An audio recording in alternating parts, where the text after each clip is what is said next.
Hi guys, my name's Wayne Quinton. I just want to talk to you about how you can make 48 million from free family buy-to-lets.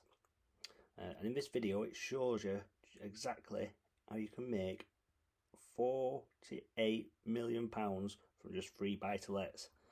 Now, whichever strategy you choose and whichever way you plan to move forward, what we want to do if we're planning to move forward is we want to be getting financially free. Now, there are 4 different profit levers. When I started out investing in property, I was a tight Lancashire man, and I was like, I must get discount. It's the only criteria in the whole wide world. It must be discounted.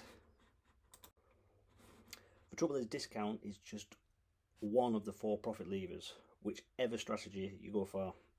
So profit lever number 1 is discount, okay? How many times does this pay you? It pays you once, doesn't it? I'm a tight Lancashire man, and I would always rather have it, and I'll teach you how to always buy with discount, right? But it does only pay you once. What's the second profit lever?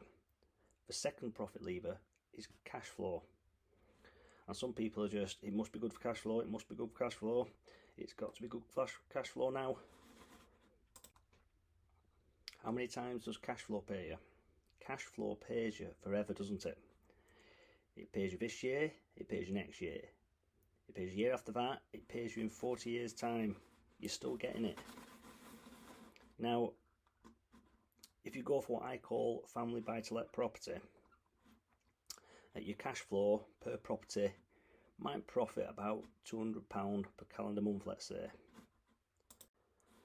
which might be 2,400 a year, okay?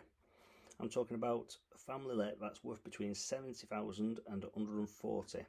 That's what you should be spending on it. Not an expensive one that you shouldn't be buying. I'll come back to that, right? Serviced accommodation, if you own it, might be £12,000 of profit. If it's rent service accommodation, then it's probably going to be £10,000 a year of profit from it. Now, a holiday let in the niche of the multi-generational holiday let that I specifically teach, the only one in the UK that teaches this, right? Sleep 16 holiday let. In the staycation boom, they're doing 50 grand a year profit from one property. But let's say 30 grand for now, okay? Because that's what was happening before COVID, and that's where it'll settle back down to in the next year or two. Right, so if we've got cash flow of 30 grand on a holiday let, discount's not that important, right? If I wait for 10 grand of discount in 4 months of earning, the holiday let will make me 10 grand back.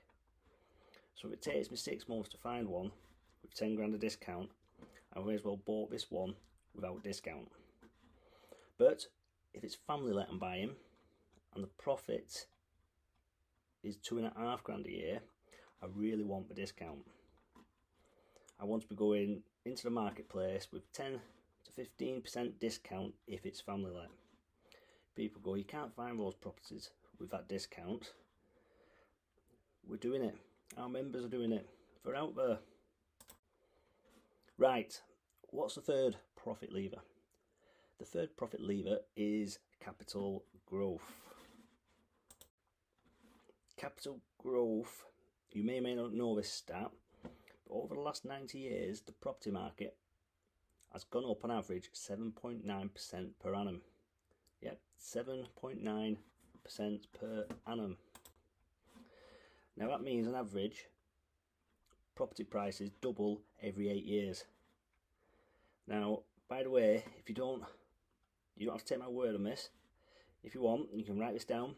Go to Land Registry, House Price Data Index. That's where all land registry sales are registered. Here's a chart from the website. Right. And you see the average house back in 1969-68 was 3,600 quid. By 2020, the average house was £250,000.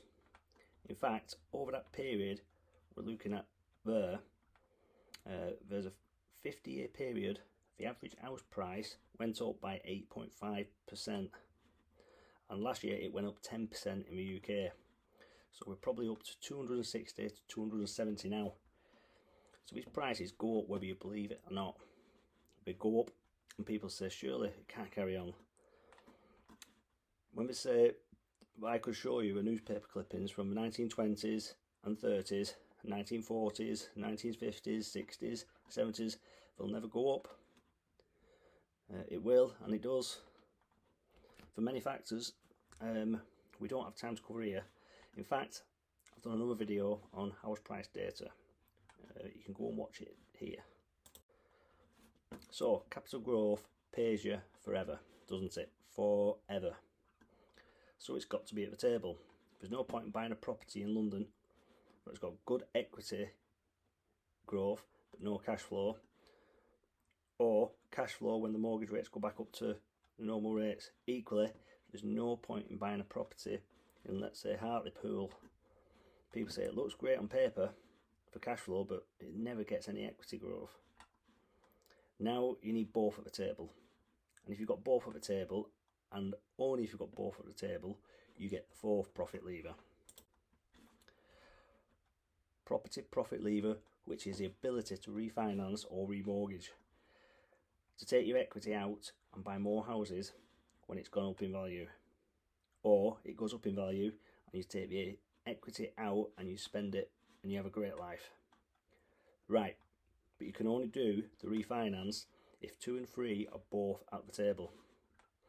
This is a big mistake people make. They look for one and not the other two. Plus, 3 allows you to do number 4. Otherwise, you can't. Now, you might be saying, that's interesting, but so what? So what? Well, it is the so what.